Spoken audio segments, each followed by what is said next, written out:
Co-owning and operating Three Kings Clothing has allowed me to meet some amazing and fascinating people. Today we meet Tina Miller, owner of BoxHouse Toledo. Tina went from being let go at her last fitness job to now owning and running one of the hottest and fastest growing fitness places in Toledo, BoxHouse Toledo. Let's go meet Tina. Lead from the front.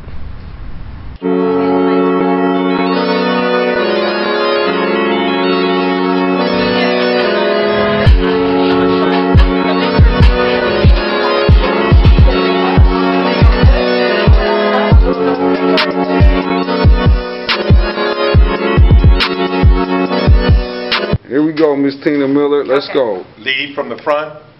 Take one. BoxHouse, tell us how we got here. Tell us about BoxHouse. Okay, so BoxHouse, I've been an instructor for 20-some years, and I've taught everything. And then BoxHouse it came about kind of by accident, but I know I had a vision to just have all the things I've ever enjoyed together under one roof. And because I love people, I wanted to have the ability to connect with each and every one of them. So I wanted a small environment. I didn't want a free-for-all. I wanted to do something that wasn't being done around here. And then I was modeling it after a club actually in New York that uses similar bags, and they have kind of a club atmosphere as well. And since I've also taught cycling and step, so I've been in the environment with the dark, with the lights and the loud music. I've been in the environment with choreography, so I just put them together and added boxing to it.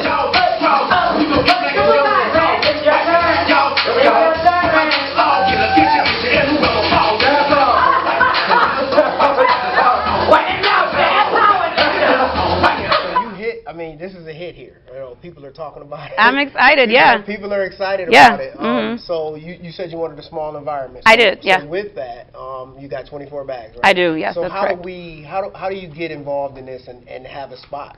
So we have an app, and I had the forethought to know that in order to maintain the integrity of what we're trying to do and to leave confusion out of the mix, we needed to have a system, and it needed to be sophisticated and accessible. So I invested in an app.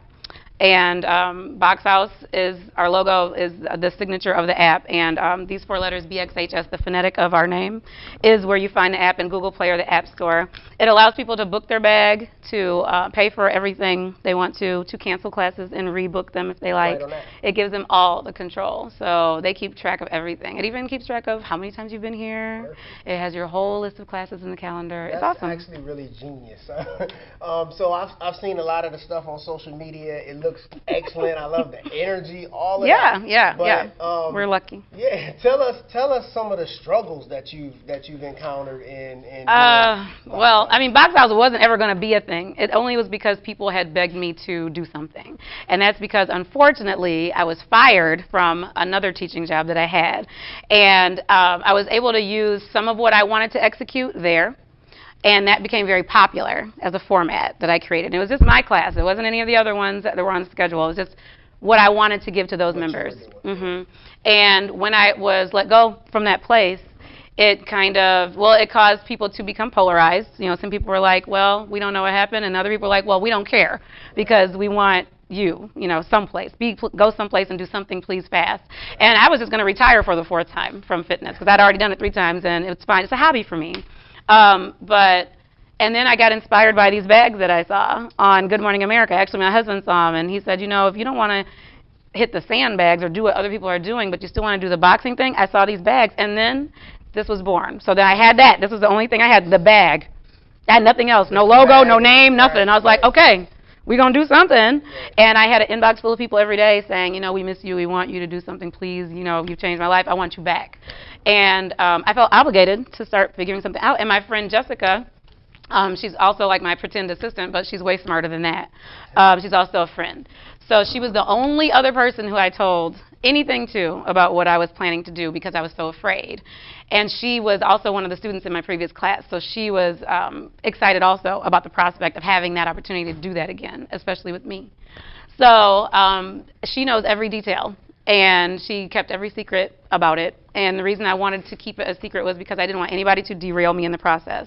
There were some things that happened. I did think I had a location initially. I was really excited about it because I really didn't expect it to become a big thing. I was like, I just need a space where people can come if they want. You know, a couple people, maybe 50 total. You know, 10 people work out with me, you know, and we can just work out in this little garage space that I can afford and still run home and be with my kids because it's right around the block from my house. And I thought that's what I was going to do. And I was just trying to be extremely modest and just open a small space. And entrepreneur, nothing happens as you think. That's true, but I think I was supposed to think bigger, and that's why that didn't work out. And that didn't work out, and I thought that was a sign I shouldn't do anything. So I thought, I'm done. You know, I don't need to do it, and why should I bother? I'm already getting rejected. Like, this is not a positive energy for me.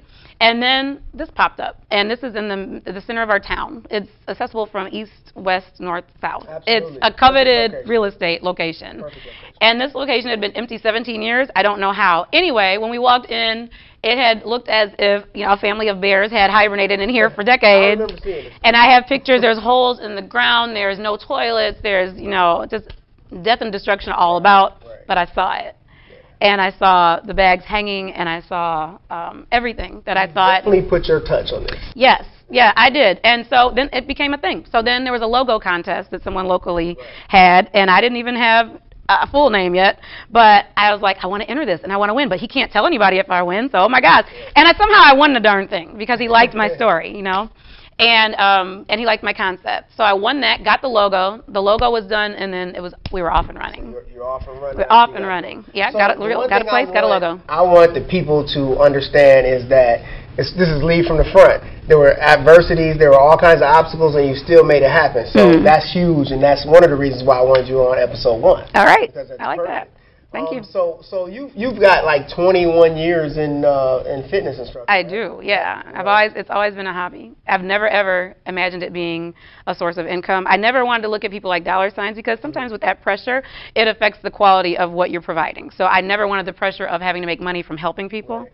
I mean, I'd help people now for free. If they ask me a question, I'll help them out. When you're just trying to do something that you're passionate about. They do. You know, and then sometimes you come up with the thing that's going to lead to dollar signs. But then the people who had supported me, they hadn't forgotten me. So for 21 years, they've been following me everywhere. Absolutely. And so when this happened, I had people I hadn't seen in about that much time come to my open house and who had been watching me on social media, and I didn't realize it. So reputation does a lot for your ideas down the line. Absolutely. So you built that following, which is perfect. Yes. Now you have, you know, packed houses. We've seen it. We've seen it I'm so grateful. Like seriously. And people are loving the show. So with that, lead from the front. What does that mean to you? Because you're absolutely doing that. You took the bull by the horns and kind of just stepped out of there with things happening that shouldn't have happened, or obviously they should have happened, but they didn't happen the way you thought they were going to happen. Correct. Yeah, I've always been just a very, here's what I want to do, I'm going to go try it kind of person, and I knew what I had to lose,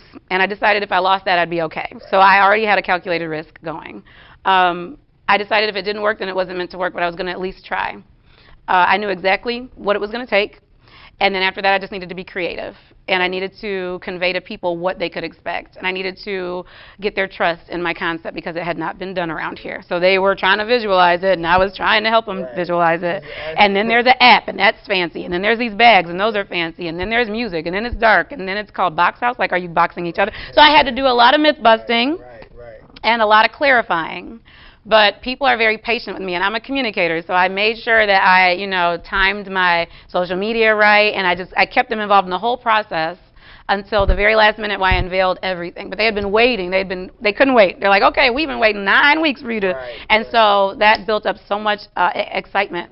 Well, I didn't realize this, but when I was training on my software, my trainer, who was in California, she said, you know, let's just go see if you can build a client list. You know, let's see if we can build a pretend client list. Well, I looked at my client list, and I already had like 500 clients, and I didn't even know. 500 people had downloaded the app, and I had no clue.